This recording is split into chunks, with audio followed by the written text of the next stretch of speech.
Well, welcome to another program. Today we want to talk about the Israel and Gulf Defense Alliance and its impact in Middle East future. Now, since the Israel and the UAE relations are normalized, Sunni Arab-Israel alliance has been taking shape despite the fact that there is certain ambiguity arises how it would look like and what it would be against for. It becomes clear that U.S. doesn't want to push the Khashoggi assassination further, although CIA has already reported that the Prince Salman, the second figure in the Saudi royal family, is behind this crime. Why? Because U.S. wants to now deploy all the military equipment and resources to rising China in East Asia, and therefore it needs a stabilized Middle East as much as possible. Therefore, US has been encouraging Israel and the Sunni Arab states to come together in order to create such an alliance. Now, we know that also the Israel defense minister met with the Jordanian King Abdullah concerning such alliances in the Jordanian side, and they want also Jordan to join these alliances. Now there is a current talk with Israel talks with Bahrain, UAE, and Saudi Arabia to establish a four-nation defense alliances. However, we have started to ask ourselves some questions because we know that this alliance is primarily required to counter increasing Iranian influence in the Middle East. Now we know that also the US wants to now establish a new base in the Syrian, Iraq and Turkish triangle, and in order to also counter the increasing Iranian influence and also ISIS too. The common theme behind this alliance is to desire to prevent Iran to access the nuclear weapons as well as also to counter its influence. But what if the US and Iran reach an agreement, a second, let's say, nuclear agreement? What would be the main theme behind this story? We have asked two questions. What if there is a new agreement, and what if there will be no new agreement? How these alliances will work and serve for? Now let's talk about what if a deal is reached. Now, if a deal is reached, this alliance will be used to encourage the opportunity for military, trade, and common trade activities between Israel and Sunni Arab nations. It will encourage all Sunni Arab nations to purchase Israel origin defense equipment. Also, we can read American equipment too. Naturally, such cooperation would give headaches to Iran and Turkey at first place. Now, we have been witnessing Sunni Arab states like Saudi and UAE, which have no coast or no border with Mediterranean region, but working with Israel, countering increasing Turkish influence in the eastern Mediterranean region. Whereas such alliance will be a major threat on Iranian trade route in future too. Thus would increase the Iranian concerns by time, and thus the arms race will be a fact in Middle East shortly after a couple of years. Moreover, such deal would cause the Palestinians to lose its only remaining power source, its capacity to obstruct normalization with Israel. That means that no deal is required for Israel, and it will transform or start transforming Israel from a middle power into a regional power in the Middle East.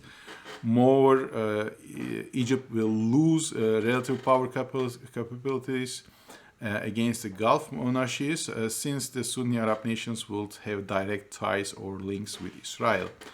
However, also Egypt needs the Gulf investments, and therefore they might also close their eyes for that purposes. However, Israel defense equipment to keep the control of the country, as well as balancing, it's a factor to balance the Turkey in the Middle East they might need for it. Now, shortly, any peace deal will be tied with weak links. Once, and always it will be the fact, denying Iran and Turkish concerns or interests in the region. Moreover, such alliances would push Turkey to cooperate with Iran even closely, and even including Russia and China by time, because then China will also use Turkey or will intend to use Turkey and also Iran in order to disturb US deploying major equipments and resources from Middle East to East Asia. It's not only US is planning, also China and Russia will, I am sure, will do something else in future. That would automatically involve Russian and Chinese influence in the Middle East, which is, I think, against the American interest in the Middle East too. What if there is no deal and then these alliances would pragmatically work against the Iranian threat primarily? However, again, it will take the Palestinian power against any possible Israel deal based on the two states solution. Egypt is still going to lose its power relatively, I will say. And Turkey and Iran their concerns and their interests will not be met by all means. So whenever we are looking from the overall picture, okay, what we are seeing that the merits of alliances is analyzed, and we can only say that it's more become feasible that such alliance primarily objective will be to protect the American interests in the Middle East. And also it will, in any way, either a deal is reached or not, we see a transformation of Israel from a middle power to a regional power. So there are two objectives. With these with these alliances will be created, will be established. One, the American interests will be preserved, remained by these alliances, and while the United States is deploying most of the military equipment plus the resources to encounter rising China threat in East Asia. Second, Israel is going to be transformed from middle power to a regional power. This is the two facts that we should be expecting as an objective. However, it will create even more unexpected problems in the Middle East, such as religion. Why I'm saying that? Because for Sunni Arab nations, there are two cities or holy cities are important, Mecca and Medina. And these are in the territory of the Saudi Arabia. If Saudi Arabia will be under the influence of the Israel, that will not be welcomed by Turkey and Iran for sure.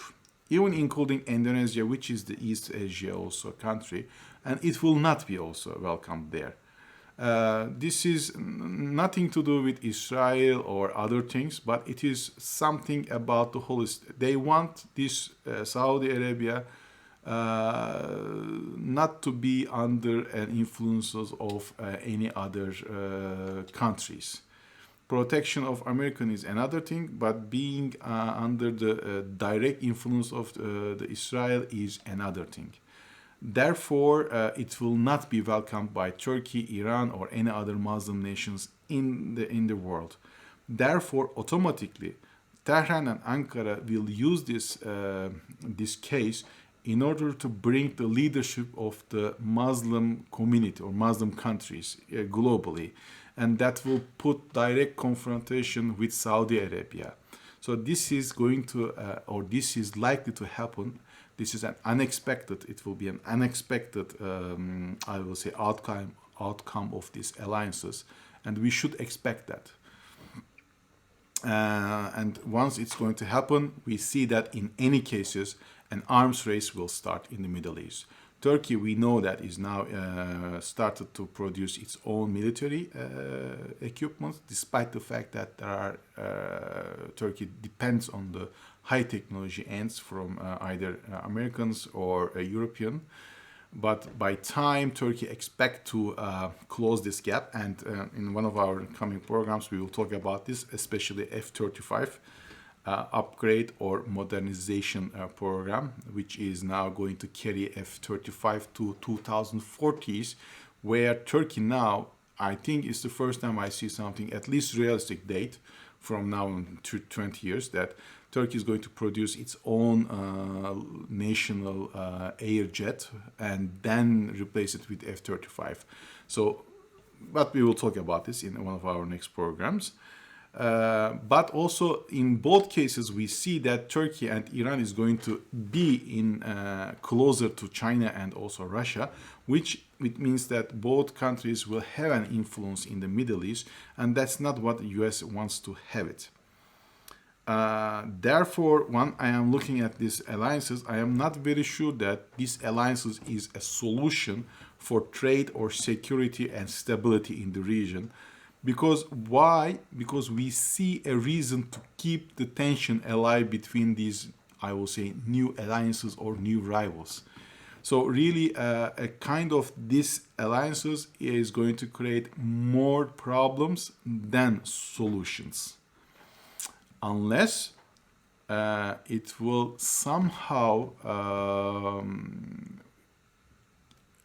solve the concerns or give some solutions to the concerns of Turkey and Iran, at least with a mostly covered, let's say, I will say.